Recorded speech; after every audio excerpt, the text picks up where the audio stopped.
आप देखिए कि राहुल गांधी संसद में किताब लहराते रह गए, पोस्टर दिखाते रह गए। आज पीएम मोदी ने वो बड़ा काम निपटा दिया जो कोई प्रधानमंत्री नहीं कर पाया।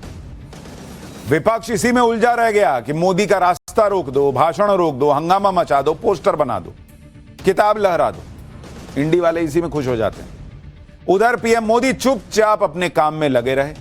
मदर ऑफ ऑल डील की, अमेरिका के साथ फादर ऑफ ऑल डील की, सबसे बड़ी डिफेंस डील कर रहे हैं, एआई समिट होस्ट कर रहे हैं जिसमें दुनिया के बड़े बड़े नेता आने वाले हैं। यानी नरेंद्र मोदी ने काम करने का तरीका और उनके काम करने का अलग ही लेवल सेट कर दिया है बॉस। और आज भी उन्होंने दो बड़े काम किए। दिन में नए प्रधानमंत्री दफ्तर सेवा तीर्थ की नाम पट्टिका का अनावरण किया और शाम को सेवा तीर्थ के साथ कर्तव्य भवनों का भी उद्घाटन किया। आज से प्रधानमंत्री दफ्तर, जो अभी तक साउथ ब्लॉक कहलाता था, उसे सेवा तीर्थ का नाम से जाना जाएगा। पीएम मोदी ने सेवा तीर्थ में पूजा की, उसके बाद यहां से अपने पहले आदेश पर साइन किया, जिसके बारे में आगे बताऊंगा। शाम को पीएम मोदी ने सेवा तीर्थ के साथ कर्तव्य भवन 1 और 2 का लोकार्पण भी किया। इस कार्यक्रम में केंद्रीय मंत्री राजनाथ सिंह, मनोहर लाल खट्टर और जितेंद्र सिंह भी थे। इस मौके पर पीएम मोदी ने डाक टिकट और सेवा तीर्थ स्मारक सिक्के का विमोचन किया। सेवा तीर्थ के उद्घाटन के बाद पीएम मोदी ने इसकी जरूरत के बारे में भी बताया। पीएम मोदी ने कहा कि जो पुरानी इमारतें हैं उनको ब्रिटिश राजा महाराजाओं की सोच के हिसाब से बनाया गया था और इनका मकसद भारत को सदियों तक गुलामी की जंजीरों में जकड़े रहना था, जिनसे अब भारत बाहर आ रहा है पूरी तरीके से। सुनिए जरा। ये इमारतें ब्रिटिश साम्राज्य के प्रतीक के तौर पर बनाई गई थी। इन इमारतों को बनाने का मकसद भारत को सदियों तक गुलामी की जंजीरों में जकड़े रखना था। अंग्रेजी हुकूमत की जरूरतों और उसकी सोच को ध्यान में रखकर नॉर्थ ब्लॉक, साउथ ब्लॉक जैसी इमारतें बनाने का काम शुरू हुआ। उस दौर में ये भवन ब्रिटेन के महाराजा की सोच को गुलाम भारत की जमीन पर उतारने का माध्यम थे। रायसीना हिल्स का चुनाव भी इसलिए किया गया कि इमारतें अन्य इमारतों से ऊपर रहे, कोई उनकी बराबरी ना कर सके। अब संयोग से सेवा तीर्थ का ये पूरा परिसर किसी पहाड़ी पर न होकर जमीन से ज्यादा जुड़ा है। नए प्रधानमंत्री दफ्तर, सेवा तीर्थ और कर्तव्य भवनों के बाद सरकार के काम करने का तरीका भी बदल जाएगा, कहा जा रहा है। काम और तेजी से हो पाएगा, जिससे समय और संसाधनों की बचत हो। क्योंकि आप देखिए, सेवा तीर्थ एक इंटीग्रेटेड कॉम्प्लेक्स है और इसके 3 हिस्से हैं।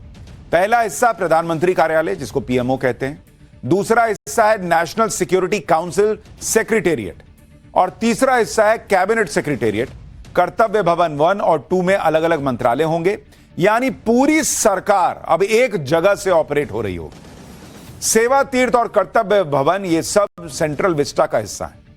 सेंट्रल विस्टा के तहत ही नई संसद का निर्माण हुआ है। वही सेंट्रल विस्टा जिसके लिए कहा गया था कि नरेंद्र मोदी अपना महल बनवा रहे हैं, यह है वो महल। सेवा तीर्थ, नागरिक देवो भव, जिसको विपक्ष महल बता रहा था।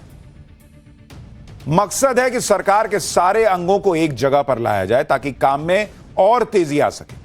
प्रधानमंत्री मोदी ने भी कहा कि भारत सरकार के कई मंत्रालय दिल्ली में 50 से ज्यादा जगहों पर अलग अलग इमारतों में चल रहे हैं और इसके किराए भर में हर साल 1,500 करोड़ रुपया खर्चा हो जाता है। कर्तव्य भवन बनने से यह खर्च भी बचेगा। जैसे आजादी के इतने दशकों के बाद भी भारत सरकार के अनेकों मंत्रालय दिल्ली के 50 से ज्यादा अलग अलग स्थानों से चल रहे हैं। हर साल इन मंत्रालयों की इमारतों के किराए पर ही प्रति वर्ष 1,500 करोड़ रुपए से ज्यादा खर्च हो रहे हैं। हर रोज 8 से 10,000 कर्मचारियों को एक इमारत से दूसरी इमारत में जाने का लॉजिस्टिक खर्च अलग होता था। अब सेवा तीर्थ और कर्तव्य भवनों के निर्माण से ये खर्च कम होगा, समय बचेगा और कर्मचारियों के समय की इस बचत से प्रोडक्टिविटी बढ़ेगी।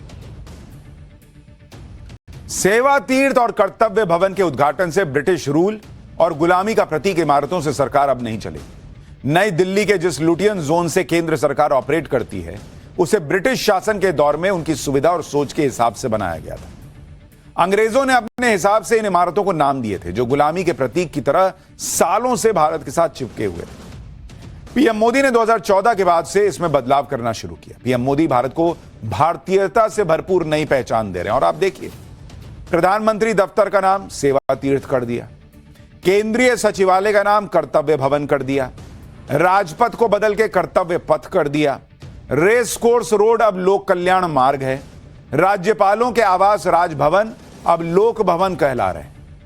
प्रधानमंत्री मोदी ने कहा कि साउथ ब्लॉक और नॉर्थ ब्लॉक जैसी इमारतें ब्रिटिश सोच को लागू करने के लिए बनी थी, लेकिन सेवा तीर्थ और कर्तव्य भवन देशवासियों की उम्मीदों को पूरा करने का आधार बनेंगे। क्योंकि जब आप काम ही किसी को एड्रेस ही बताएंगे, कहां ना सेवा तीर्थ, आपके मुंह से भी जब सेवा तीर्थ निकलेगा तो ध्यान में आएगा कि अरे यार सेवा करनी है। कर्तव्य भवन आना है तो कर्तव्य मेरा क्या है ये याद आएगा आपको। और इसलिए नामों के बड़े मायने हैं। सुनिए पीएम ने क्या कहा है।